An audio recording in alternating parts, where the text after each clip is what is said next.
So I guess I'm just sort of like presenting to you the idea that because you are divine, divinity is everywhere. It's all around you. And when I think about eternity, my favorite quote is it's a little bit it's intense. All right, I don't know what to say, but it really I found it so profound that it really has just been something that I really stuck with me, because there were some not a little bit dark times in my life when I wasn't sure how I was going to get out, and so I needed to find a way to access something bigger than the fear that was inside of me. I needed more.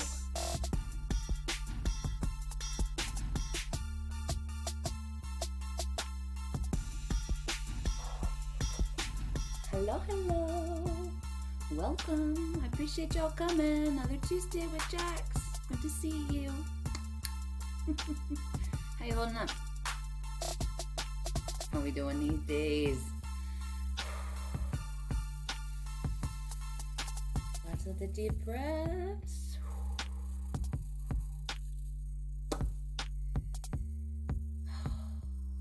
Everything's been really intense. Every place you go seems heavy. My world, at least. I don't know how you all are doing, but where my world exists, there is a lot of intensity as everybody goes through like major, I want to say life changes, but I feel like it's like human changes. It's like it's bigger than like a life event. It's like a cosmic almost. And so I've really been thinking about like, what does it take to get through this stuff, and how are we able to do this in the best way that we know how. And I know that a lot of people go to faith, go to religion, and they go to the church when they wanted to find resilience, and then things happened in those institutions, and it changed some of our relationship with how we felt with those institutions. And then I think it also shaped how we see our faith and divinity.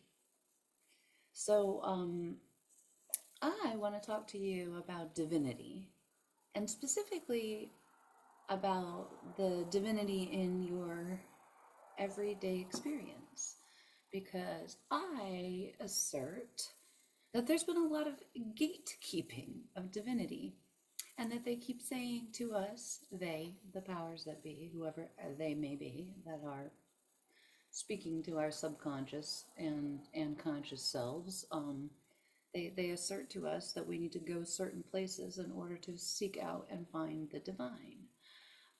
They assert that certain behaviors are dangerous, are associated with evil, even when we seek out things that are about understanding our own intuition. So I want to talk about our own divinity, and I want to talk about how the church made you think you needed them for it. Guess what? You are divine and cosmic, and that means you keep it with you. So I've always sort of been somebody who cherry picked or selected intentionally, warily maybe, different options that were given to me by structures and institutions. I have an internal rebel. I've got like this internal 17-year-old that is like, you are not the boss of me and you can't tell me anything, and tangling with her is real. and nobody is the boss of her, my highest self. And so it's kind of funny because I can be told to do something that even if I know it's something that I need to do, if I'm not compelled at that moment to do it, I'll be like, no, I'm not going to do it. I'm just not going to do it. I don't do things until I'm ready to do things, and I will not be told until then. Um, and It doesn't mean that I don't take instruction, because I actually take instruction very well as long as I'm willing to take instruction. But as soon as I decide that I'm no longer willing to take instruction, and this can be complicated in a lot of different ways, but it also can be very freeing. So when you're trying to fit into the systems, it can make your career path very complicated. But if you're trying to let go of systems, it can make it a lot easier. So it's like everything these days, the paradox. So part of the paradox that is Jackie is that I really believed a lot of what I was taught while I was going through and learning about organized religion, faith, and spirituality. So there are definite aspects of Christianity initially, and it expanded as I grew into Judaism and Buddhism and is it Judaism? Judaism? Let me say it wrong. Oh, my heart. I don't really use the word that much, right? But I've got a lot of Jewish friends, and I learned a lot of things, and I learned some of them the hard way. But yeah, I've spent a lot of time kind of in the different faiths, and in that trying to understand how they work and exploring them, and actually finding the parts of them that really are delightfully divine. And I really enjoyed that part of my journey, like discovering the different ways that other faiths will discover or celebrate our divinity and our wholeness and who we are. And I really found that I enjoyed learning a lot about what people thought. And so I spent a lot of time thinking about stuff like divinity. And so now, even though I'm not really part of churches anymore, I still use a lot of the language. And so part of this is about trying to explain where my language came from, because obviously I have the ability to be programmed. So I have I have protocol droid elements in my system, but also Rebel Jackie will not stand for some crazy nonsense that she absolutely just doesn't understand or make sense of. So I will support the church completely and totally and what the altruistic vision is, while questioning the whole time why they're doing it the way that they are, and if they could be doing it better. And so that's just part of what I've always done. And as I walked away from the church in the organized fashion and decided that as I was going to really try to follow Jesus's path in a very literal sense and take it to the streets. I don't go to church anymore because some of it felt performative.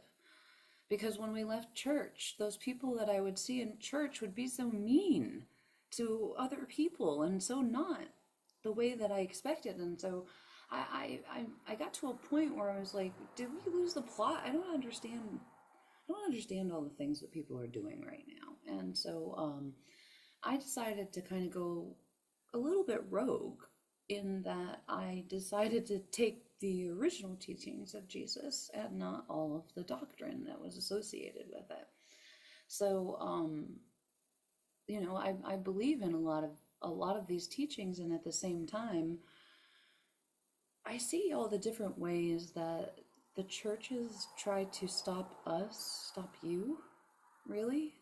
Those of you who are afraid to fight back against the church and say, you can't take my divinity from me, I knew it before I understood you. Some people don't have the same kind of intuition about the divine, about eternity that I do. If you know anything about human design, eternity is like part of my human design, understanding eternity. And so if you're like, what the hell does that mean? Then I don't know what to tell you, but if you want to know why I am the way I am, I think part of it is I think deep thoughts because I was very, very young the first time that I was in church, and eternity flashed before my eyes while I was there, and I thought I actually understood divinity. Way before I understood what a homily was or what it meant, I understood what divinity was because I felt I had seen it myself. Um, and when you have an experience like that and you feel like that you've seen something um, that there are not words for, and I had no words at the age that I was when I experienced it. There were no words for me to be able to articulate it. It is something that I've always just held with me, and so there's a part of me that has always been very, very connected to um, the eternal, the divine, faith, and um, and it's part of what my path is. And so I need to kind of, I feel like I don't need to, but I feel like I want to explain how like this raucous rebel like Jackie is also like seek out your divinity. Do you know, like there's right, the paradox.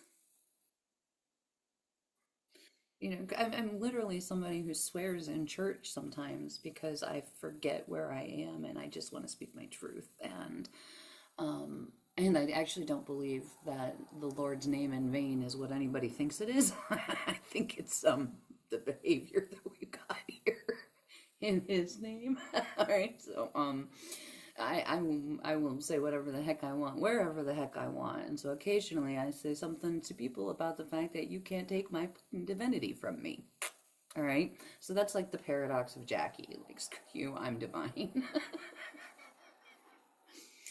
Everybody doesn't get that. I'm not for everybody. But this is part of I think what I'm here to do is try to explain to other people about this divinity that you can have in your life, and what does it even mean to have divinity in your day, and what does it mean to access the divine if you're not in church and there's not something like gilded and gold. I grew up Catholic, so we everything was covered in gold, which I'm sure we could just donate back to the world and solve at least half our problems, huh?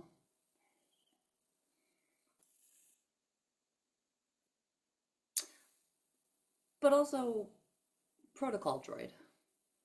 So I'm really big on systems and processes, and your girl can kill a habit. All right, I mean, like build it up, take it down, replace it, find it, improve it, adjust it. As far as I see, process improvement is just habits on steroids. So habits on steroids are sort of my they're sort of my bread and butter. It's just what I do. I do process improvement, and habitual behaviors have a lot to do with that, whether they be physical or mental or emotional. And so I've thought a lot about that, and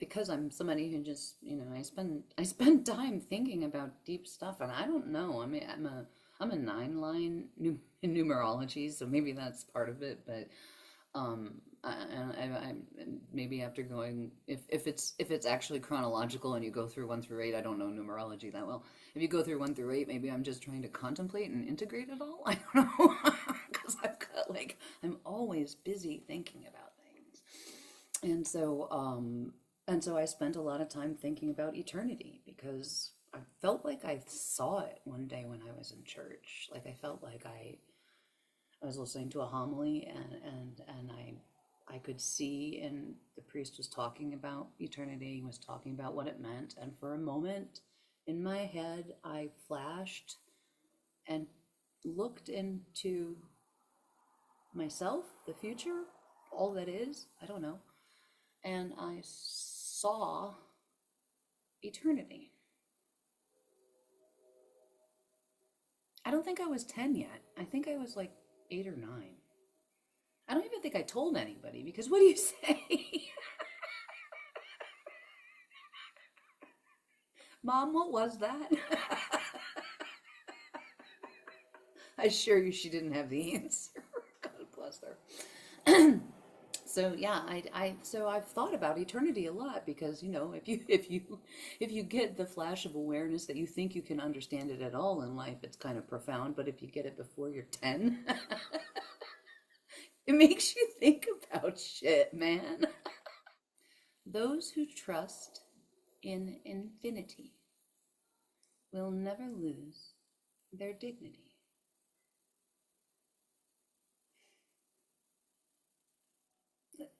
All right, it's kind of deep.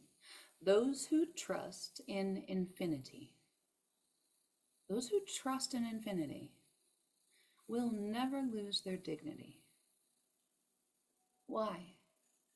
How is that true? Should you trust in your infinity? Should you trust in infinity? And therefore eternity. Right? They're linked. You will never lose your dignity. Because you know that whatever this is will end. It's just a thing we're going through. This lifetime, last lifetime, 20 lifetimes ago. Maybe you don't believe in it, and it's only this one because of whatever you believe. That's whatever it is, however you see this.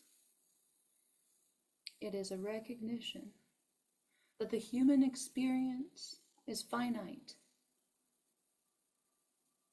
This body, the one you spend all this time loathing because it failed you, well, it held you in your cosmic energy on this human 3D faulty realm. This body that you should treasure. The church was right when they said we should keep it sacred. But it wasn't for them that we should do it. It was for us. Because you're the one who spends this lifetime with you. So taking care of yourself is taking care of your body, is taking care of your eternal spirit and your soul in this lifetime. And that's hard to understand in your 20s, and it's kind of hard to understand in your 30s, and yeah, I'm in my late 40s. So if you're not there yet, I get it. A lot of this stuff comes in time or under pressure. So in that regard, screw the churches and their gatekeeping on divinity, because you are divine and so am I, even with this hairstyle. I swear my hair was straight the first 35 years of my life, and then it turned curly, so I feel like I'm new at it still. But you have to remember your divinity. You have to accept yourself as you are. And all your freaking weirdness. Because we're weird. Because why wouldn't we be? Because this is hard and everything's complicated. We had all these experiences and all this stuff is happening. And none of it's wrong. That's the part that we're all missing. None of it's wrong. I see a little dot in the background. I feel like there's an angel here. Hi, angels.